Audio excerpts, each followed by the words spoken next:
on RCI, Monday to Friday, 12:45 to 2 p.m. The Lunchroom. Informative, enlightening, provocative, engaging. The Lunchroom on RCI. Food for thought. The station that gives you, more lunch.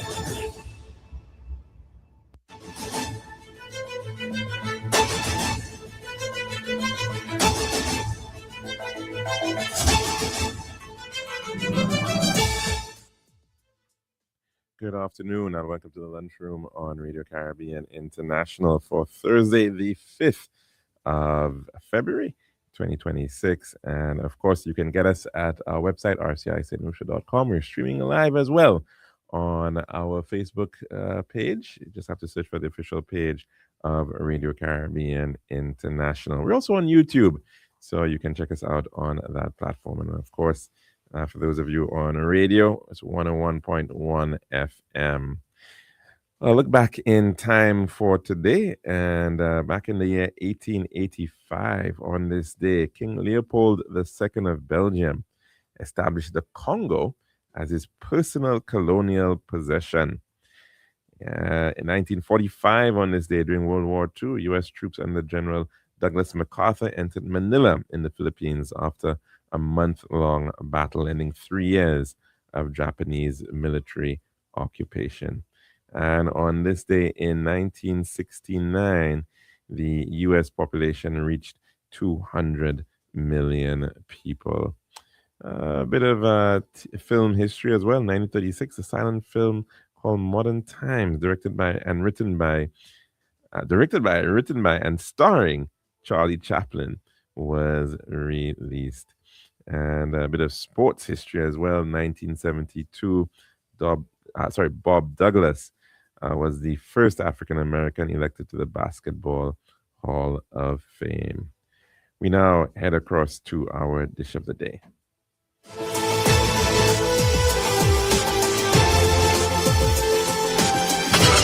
Serving now, the Daily Dish. And welcome back to our program for this Thursday. And it certainly has been one of memorializing of the contributions made by two individuals who were interred or are being interred after their passing and their funerals this morning. And first, we of course want to remember Lisa Joseph, and she, a journalist, very well known in St. Lucia. She did spend some time right here as well at Radio Caribbean International, but certainly remembered for her journalistic work, especially over at the Daya Broadcasting Service, DBS. She was remembered this morning over at the Lady of Fatima Church in Leclerc, and what was being described as a very emotional farewell for the veteran journalist. And so, of course, we're going to take in fact, an interesting tribute that was written by St. Lucia Daily Post today, and to just give you a sense of the event over there. It was a very emotional send-off for veteran journalist and media personality Lisa Vanessa Joseph, as family, friends, colleagues, and national leaders gathered to celebrate her life and the legacy following her passing last month after a battle with cancer. Tears, tributes, and moments of reflection filled the church as Father Aaron Albert delivered a deeply moving and challenging gospel message that called on the nation, particularly the media practitioners, to recommit to truth, integrity, and accountability. Father Albert told the congregation that the gospel confronts systems that prefer silence and punish courage, while exposing the tendency to embrace truth only when it aligns with personal biases. Quote, "When truth is inconvenient, do we still defend it?" he asked. That question is not only for journalists or media workers, but for everyone who calls themselves Christians. He acknowledged the pain and confusion surrounding Joseph's death, noting that even Christ experienced that even Christ experienced rejection and disappointment. Quote, "It is not a failure of faith to say today, this does not make sense. This feels unjust," Father Albert said, adding that God invites believers to bring their questions to Him rather than allowing them to harden their hearts. Turning directly to journalists, broadcasters, and communicators in attendance and those viewing online, the religious leader warned that media work is never neutral. Quote, "Your work shapes minds, influences values, calms tensions, or inflames them," he said. "What you choose to report, how you report it, and what you choose to ignore carry moral weight." He described journalism as a public trust, cautioning that when truth is compromised for ratings, politics, popularity, or personal security, society pays a price. Quote, "When facts are replaced with rumors and sensationalism, trust erodes. When journalists become entertainers rather than truth tellers, democracy weakens and communities fracture," he said. Father Albert said Lisa embodied the principles of integrity and courage, understanding that truth must never be edited for comfort, traded for access, or softened for approval. Quote, "She knew integrity cannot be seasonal, present when convenient and absent when pressure comes. And she understood that silence in the face of wrongdoing is itself a form of complicity." End quote. He told mourners that while truth tellers may be rejected, history and God never forget them. The funeral service drew a wide cross section of national leadership and media fraternity, highlighting Joseph's impact on public life. Among those in attendance were Prime Minister Philip J. Pierre, who earlier this week revealed that he and Joseph shared a relationship of mutual respect. Opposition leader Alan Shasney, Minister for Education, Kenson Casimir, former Gender Affairs Minister Virginia Albert Poyot, and former Senator Dominic Fede. Father Albert urged the congregation not to dismiss the truth simply because it causes discomfort. May Christ, who was rejected yet remain faithful, welcome Lisa home. And may the Holy Spirit disturb us just enough to live with greater honesty, courage, and responsibility. Lisa Vanessa Joseph was remembered not only for her years of service to journalism, but for a legacy that continues to challenge St. Lucia to defend truth even when it is inconvenient. And that is coming from a post by the St. Lucia Daily Post, Emotional Farewell for Veteran Journalist Lisa Joseph as Gospel Challenges Nation on Truth and Integrity. And also occurring simultaneously at the St. Joseph the Worker Church in Grosley was the funeral service for Mr. Leslie Reginald Clark. And many would be familiar with the Clark family and being certainly a very notable family within St. Lucia's milieu and context and history. The first governor of St. Lucia coming from that same family, Sir Frederick Clark. And many, of course, know the famous pharmacy, of course, which was started off by the patriarch of that family, R.J. Clark, and originally coming out of St. Vincent, the north of St. Vincent, almost as effectively a refugee after the 1902 eruption of the Soufrière volcano in St. Vincent. And he made St. Lucia his home and practiced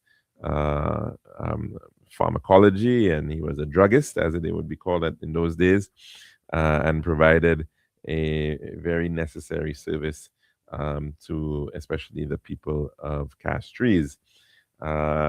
Went on to develop a part of St. Lucia up in the Castries Valley, known as Monkey Hill, and now bearing the name Rock Hall. That name, what he gave to the house that he in fact constructed on that hill, and certainly Mr. Leslie Clark is a product of that family and continued a lot of the traditions of that of of of his grandfather and father before him, including certainly being a very avid sports person in cricket and football, but certainly in his entrepreneurial endeavors as well. And much later on in his life, embarking on establishing a franchise franchise restaurant. We don't have too many of them when you really think about it within the St. Lucian context. Notably, you have, and these are, of course, in terms of American franchises. I speak of that of KFC, of course, which has been here since the 1980s. And then later on, we saw entering the market at one point. Was it Burger King? And of course, we also have Subway. But he decided to open a branch, a franchise of Domino's Pizza. And they certainly have been able to expand pretty widely around the island. I think somewhere in the region of about 5 different locations on island, most recently in Choiseul. And certainly the contributions that he's made through his philanthropy, through the work that he did, I continued to do up to the very end in terms of giving back to society, to church, to his alma mater, St. Mary's College, to many individuals. Certainly, he did quite a lot for the country in a very, very quiet, almost clandestine way. But he did it nonetheless, and there are many certainly who are grateful for his contribution in that regard. He also was engaged in national service after returning to St. Lucia, working for CEDA overseas, as far away as Kenya. He came back and contributed through the National Development Corporation. And the NDC was born out of efforts through CEDA, in fact, the Canadian International Development Agency, that was very active in those times in major developmental shifts for islands like St. Lucia. They were the ones who supported the construction of the Hiwanora International Airport. Prior to that, it was a leftover, if you like, airbase from the World War II era. And it did continue to operate for some time, but certainly was inadequate to serve the needs of a country that had great ambitions in terms of attracting visitors from North America and Europe. And so CEDA came in with that major investment of the international airport, extending the runway and also building a brand new parking apron and terminal building. And of course, one can say the rest is history. But Leslie, after, of course, his study in Canada, his association with CEDA was, in fact, selected as the managing director of the NDC, which was created based on a CEDA master plan that had been developed for Vieux-Fort, for the south of the island. And the main task at that time of the National Development Corporation was, in fact, to take on this role of the flagship role of the development of VA4, which was, of course, had just not too long before, in the 1960s, had been handed over to the government of St. Lucia. And so he was very pivotal in the push towards a shift in the economy of St. Lucia, both in terms of tourism as well as in terms of industry and manufacturing, and the setting out of industrial estates in VA4, but even in other parts of the island as well, like Odsa, like in the Bizet area. And so he also played a role later on in the aftermath of Hurricane Allen in 1980 in the efforts at setting out new schools for St. Lucia through the generosity of Mr. Hess, the owner of Hess Oil. And so a number of those schools were, he was involved in the development of a number of these schools all around the island. Very, of course, very clearly noticeable in the colors of Hess, the green and white. And now, even beyond that, of course, like I said, he served as the NDC as well as chairperson. And so we certainly want to recognize the contribution that he has made. Very sudden passing, unfortunately, as a result of a vehicle accident, an accident on our road that certainly one can say could have been avoided. And of course, no fault of his own, but it certainly speaks to the challenges that we face as a society in regards to road safety and wanting to do more there. So that, of course, that funeral service was also this morning, and was attended by many in a packed church, with the event being the main celebrant being His Grace the Archbishop of Castries, and the eulogy being given by his first cousin, Lady Janice Compton. And so certainly we want to extend once again our condolences to the Clark family, as well as the family of Miss Lisa Joseph, on their passings and remembrance. Now, that's our dish of the day for today. Now, I think we're actually a little early in for our weather report, but I suppose we can take it in, and that way we can then have a continuous program beyond. So we'll head into our weather report at this time. This has been The Daily Dish. Island style, yeah. We got the time to make you go. We got the time to make you say, yeah. We'll have to make the right choice. Island style. We got the time that will make you happy.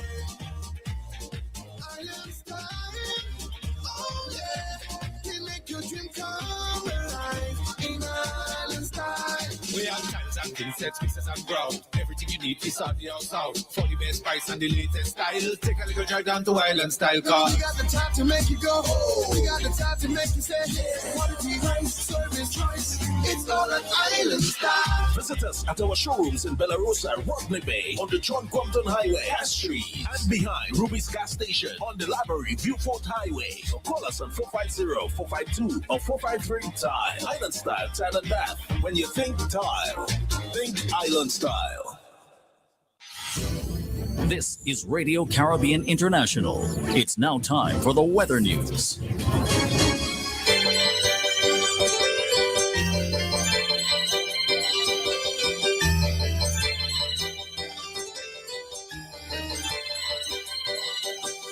That's all, of course, the 1.1. It's now time for your weather report as of 12 noon today, presented by Island Style Talent Bath. The forecast for St. Lucia Valley for the next 24 hours, winds will be blowing from the east near 20 miles per hour or 31 kilometers per hour. The weather fair to partly cloudy with a few brief showers. And there is It's an advisory average reads small craft operators and sea beavers should exercise caution due to above normal seas. The forecast for the Antilles: cloudy with widely scattered showers over the northern windward and leeward islands. Elsewhere, fair to partly cloudy skies with isolated showers. And the weather summary: the Atlantic high pressure system will maintain moderate easterly winds across the region during the next couple of days. A relatively dry and stable atmosphere over the southern West Antilles will result in generally fair conditions during the next 24 hours. A shell line may produce some cloudiness with showers over the northern islands during the forecast period. And this has been the weather forecast as of 12 noon today, presented by Island Style Talamba. This has been RCI's Weather News. For more information, call the Weather Hotline at 454-3452. RCI 101 number 1. Island style, yeah. We got the time to make you go. We got the time to make you say, yeah. We'll have to make the right choice. Island style, we got the time that will make you happy. Island style, oh yeah. We make your dream come alive in Island style. We have cans and insects, mixes and ground. Everything you need is on the outside. For the best price and the latest style. Take a little drive down to Island Style car. We got the time to make you go. We got the time to make you say, quality rice, service choice. It's all an Island Style. Visit us at our showrooms in Bella Rosa, Rodney Bay, on the John Compton Highway, Cass Street, and behind Ruby's Gas Station on the Library Viewport Highway. Or call us on 450-452 or 453-TILE. Island Style, Tile and Bath. When you think tile, think Island Style.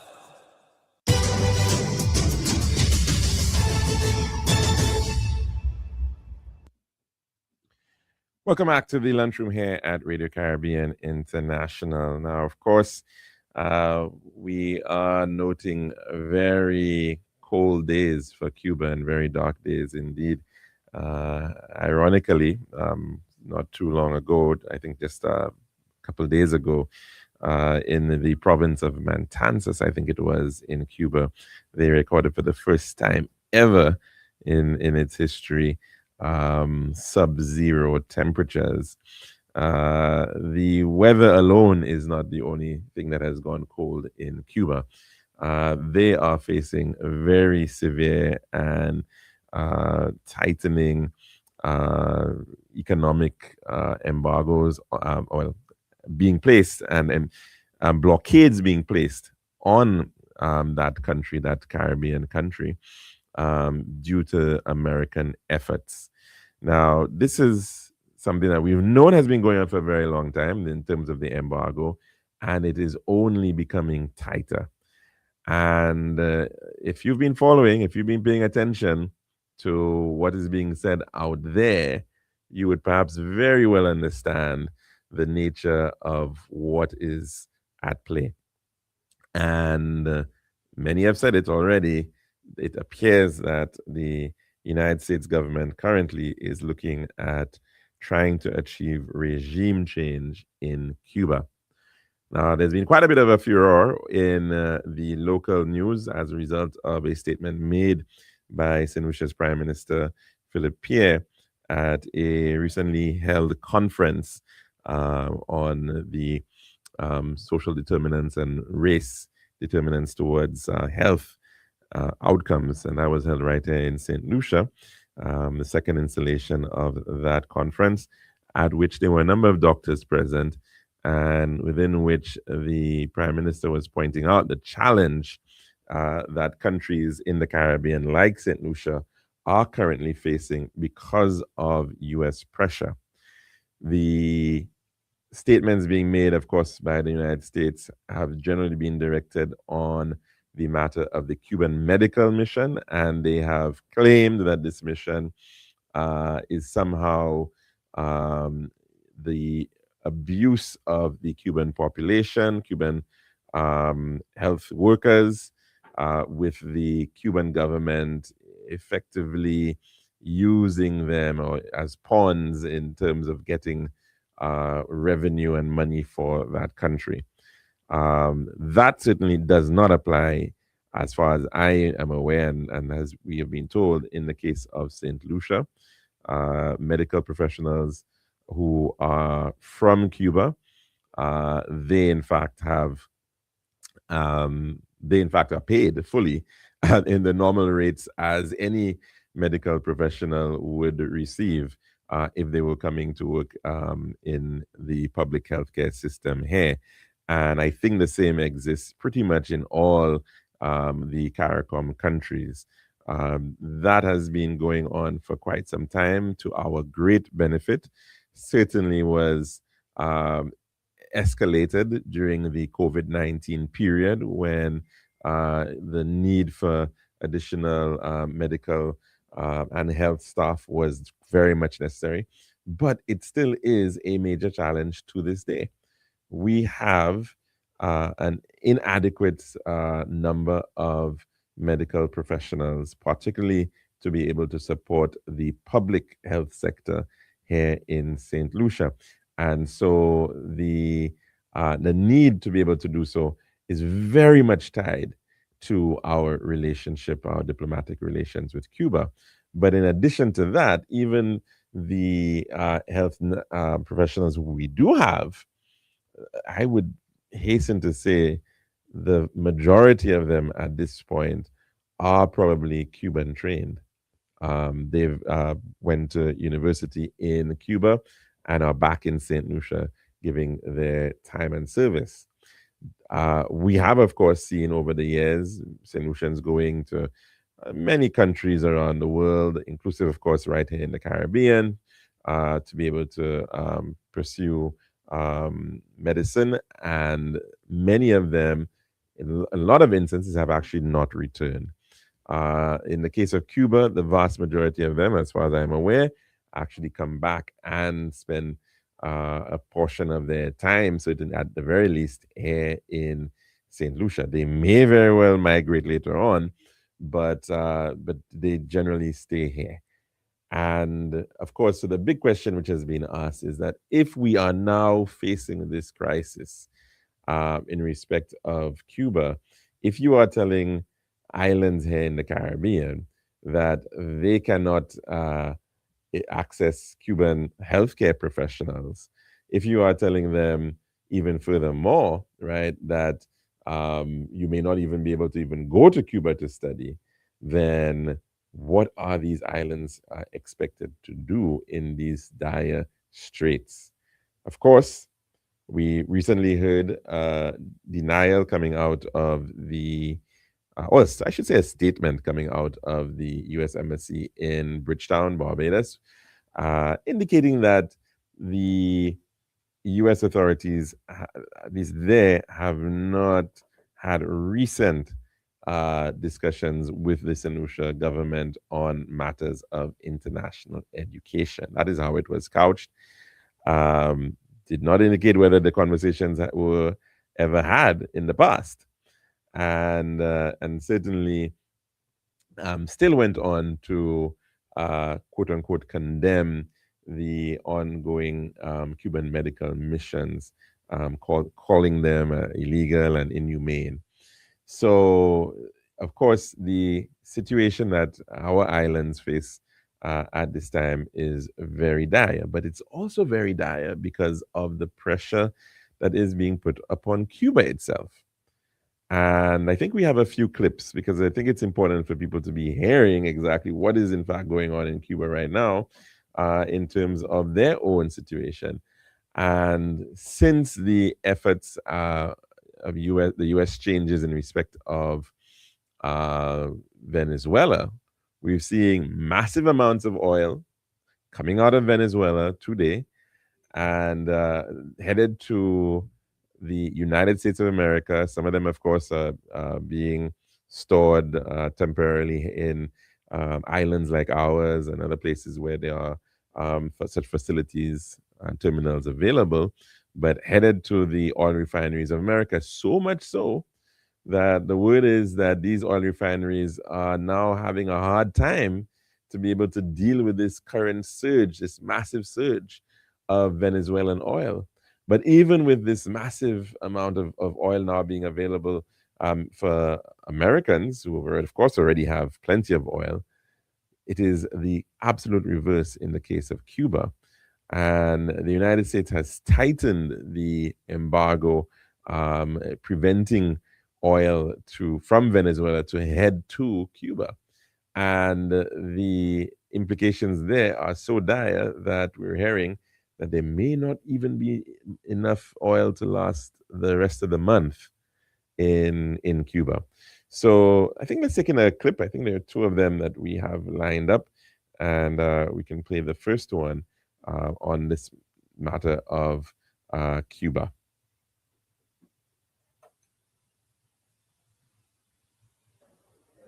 Cubans from all walks of life are being pushed to the limit. Reuters interviewed over 36 residents in neighborhoods around Havana, and those interviews paint a picture of struggle. Blackouts are happening for a longer period of time, and goods and services, especially those tied to limited fuel supplies, have become more scarce and more expensive. Here's Havana resident Yaite Verdesia.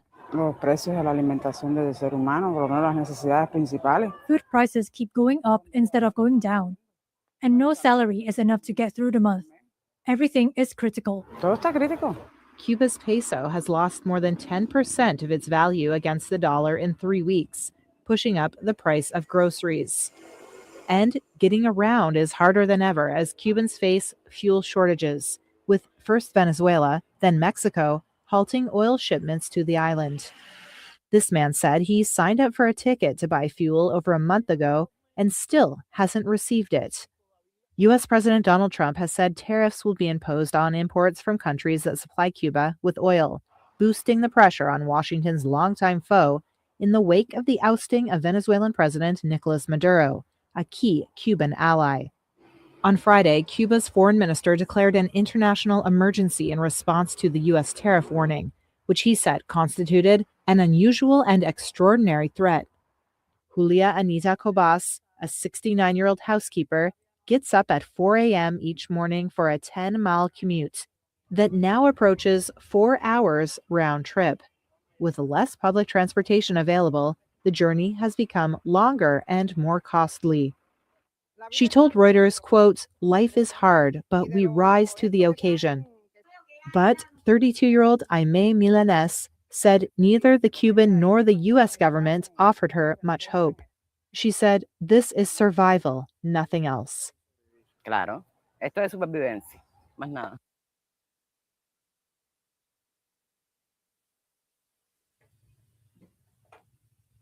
All right, and I think we've got another clip which we can take in at this time, which tells a very similar story.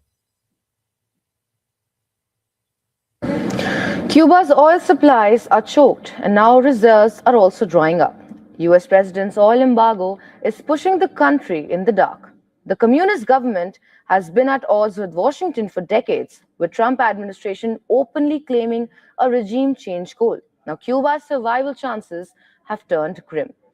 According to reports, Cuba has just 15 to 20 days of oil left. Unless new shipments arrive soon, the country could be heading towards severe fuel rationing, deepening an already dire economy and power crisis. Much of Cuba is already living with near-daily blackouts. Oil deliveries are blocked from Venezuela, and Mexico has also suspended planned shipment amid pressure from Washington. Meanwhile, U.S. President Donald Trump has made his intent clear. He has vowed to choke off oil to the island and said that the Cuban regime is very close to failing. Now, the impact goes beyond crude oil. Cuba is also short of fuel oil, essential for electricity generation. The last fuel oil cargo from Venezuela arrived in November, and nothing has come since. Now, despite the pressure, Havana is projecting defiance. Government supporters took to the streets this week, and President Miguel Diaz-Canel has said that brutality of the threats against Cuba will not hold the country back.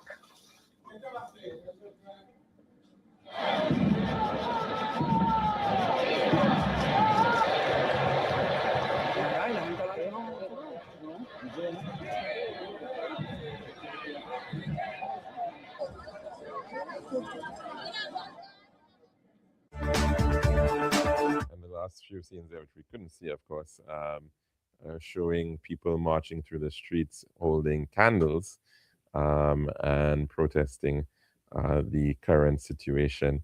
That, of course, all happening in Havana.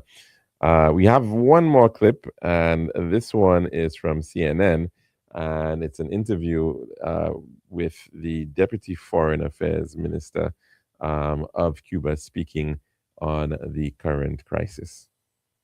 Cuba poses no threat to the United States. They are attempting to choke Cuba economically as they have been trying to do for the past over 6 decades, I would say. At this moment, they are threatening countries with tariffs to harm them if they, in use of their national prerogatives, they export fuel to Cuba. That will pose a great harm to Cuba. It is the aim to cause as much harm as possible to the people of Cuba. Cuba has only 15 to 20 days of oil left at current levels of demand. That's according to the Financial Times, with the U.S. blocking deliveries from Venezuela, a key supplier, and pressuring Mexico to cancel shipments, while also threatening new tariffs on any country that sells oil to Havana. The Trump administration is choking off the Cuban economy one gas tank at a time. Now, oil doesn't just drive Cuba's transportation infrastructure. It also powers an electricity system on the brink of total collapse. But could talks with Washington give Cuba an off-ramp? Donald Trump thinks so. I think they probably would come to us and want to make a deal. So Cuba would be free again. They'll come to us, they'll make a deal, but Cuba really, they've got a problem.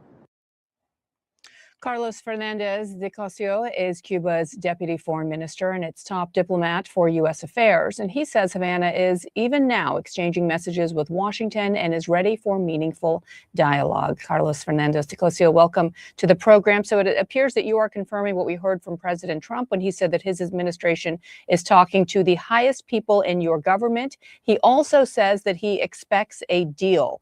To be clear, is your government currently working or currently looking at a proposal or demand, actually, from the United States? The U.S. government knows that Cuba is ready and has been ready for a long time to have a meaningful dialogue with the U.S. government to deal with our bilateral issues. At the moment, we've had some exchanges of messages, but we cannot say we have set a bilateral dialogue at this moment. It seems like a complete 180 from what your president was saying just last week, noting that measures taken by Washington are, quote, criminal and genocidal in nature. Now you're ready to talk. What has changed? Is the pressure from the United States working? The statement from our president, it was on January the 9th, I believe. He was calling the actions taken by the United States as they are. And he also said very clearly that Cuba is ready to have a serious and responsible dialogue with the United States that is respectful of international law and, of course, respectful of our national prerogatives and sovereign prerogatives. There's no change in what he said. The president of the United States, as well as the secretary here, Marco Rubio, have said that their goal, Marco Rubio has said this explicitly, would be regime change at some point. How do you respond to that demand? Well, the first thing to remember is that on the measure announced on January 29th, they claim that Cuba is an emergency to the U.S. because we pose a threat to the United States. Cuba poses no threat to the United States. It is not aggressive against the United States. It's not hostile. It doesn't harbor terrorism, nor sponsors terrorism. There are no foreign military bases in Cuba, contrary to what is alleged, with the exception of the one existing in Guantanamo, the U.S. base. Cuba has no traffic in drugs or illegal drugs that would harm the United States, nor there's organizing crime in Cuba, nor organized crime uses Cuba as a platform against the United States. So the allegations that they used are not truthful. Now, the Secretary of State has said that he wants regime change. And it's been his policy and the policy of many anti-Cuban politicians in the United States for a long time. I don't know what the reasoning today of the government is when they speak of talking with Cuba, because, of course, our plan and our idea and our objectives would never be to change the government that we have in Cuba, nor the system or economic or political system that we have in Cuba. So what are you going to do to stop the United States if that is their ultimate goal? They are attempting to choke Cuba economically as they have been trying to do for the past over 6 decades, I would say. At this moment, they are threatening countries with tariffs to harm them if they, in use of their national prerogatives, they export fuel to Cuba. That will pose a great harm to Cuba. It is the aim to cause as much harm as possible to the people of Cuba. I'm sure that if we sit down and if the U.S. were ready to ease the very illegitimate pressure it puts on Cuba, we could evolve in a way so that Americans could travel to Cuba, which today is prohibited by their government, could do business in Cuba, which today is prohibited by their government, could visit Cuba, could do tourism in Cuba, which today is prohibited by their government. You mentioned and describe as illegitimate the U.S. rationale for the blockade. The Trump administration's January 29th executive order specifically cites Cuba hosting hostile countries, that being Russia and China, as the reason for this new blockade. You have said that there are no hostile actors in the country, so I'm asking you to confirm again, to be precise. Are there any Russian intelligence operators or operations, or the same with Chinese security operations inside of Cuba right now? There are no foreign operations in Cuba, and there's no action or activity in Cuba from any foreign country that is hostile against the United States or that can harm the United States. Before January 3rd, and that is the day of the operation where the United States seized Maduro from Venezuela, the Cuban economy was in its worst state since the early 1990s. You have suffering from massive stagflation. Real world inflation is estimated to be about 70% by the end of this year. You've had chronic blackouts for many, many years. So how is this all the fault of the United States policies and none of yours? If you look at U.S. legislation, if you look at what politicians in the United States say, you'd be sure that would happen. Politicians in the United States have been betting since the 1960s that their coercive economic measures against Cuba will make the country collapse. Many politicians, officials from the State Department, officials in the White House have said that for years.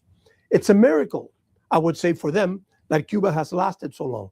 It has been the aim of the United States, by their own doing, in believing that their actions can make Cuba collapse. The humanitarian question that's been raised in the fallout of completely choking off the country from gas reserves, et cetera, and oil. And President Trump responded by saying that he thinks he can work a deal out. That is similar language that we heard from President Trump prior to his seizing of Nicolas Maduro, and now putting his number two, Delcy Rodriguez, in place and in power. So what is to stop or prevent that same type of chain of events from happening in Cuba? How do you know that the United States is not currently working or speaking with somebody in your government to take out your leadership and put them in place? They've been trying to do that for a long time, to speak of Cubans of different types. The Cuban government is united. It's united behind its president, and it's got the support of the majority of the population. So they could try to do that. I cannot doubt if they try to do it. They've been attempting to do it in Cuba and in many parts of the world. I do want to ask about the chain of events following the seizure of Maduro in Venezuela, along with his wife, because we know that there were scores of Cuban military officers that were killed protecting Maduro. It had been Cuba's public statement that there had been no military personnel protecting the Venezuelan leadership for a number of years, and come to find out there were, and you had a very high profile memorial, and we saw the funerals that you hosted for all of them. So why lie about something that you then made so public?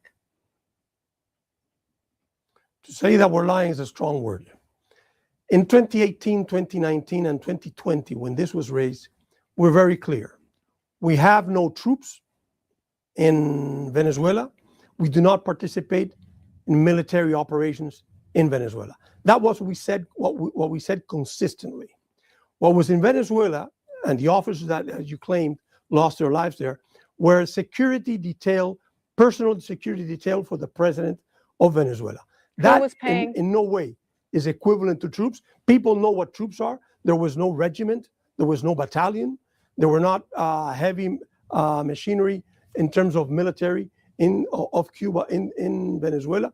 It was simply a security detail for the president of Venezuela. That is not troops equivalent in any measure anyway. So it's wrong to say that we were lying. Okay, well, we'll have to get them to answer that question at some point as well. We do appreciate the time today. Right, of course, that piece coming out of CNN, a U.S. broadcaster, interview there with Cuba's Deputy Foreign Minister with responsibility for America Affairs.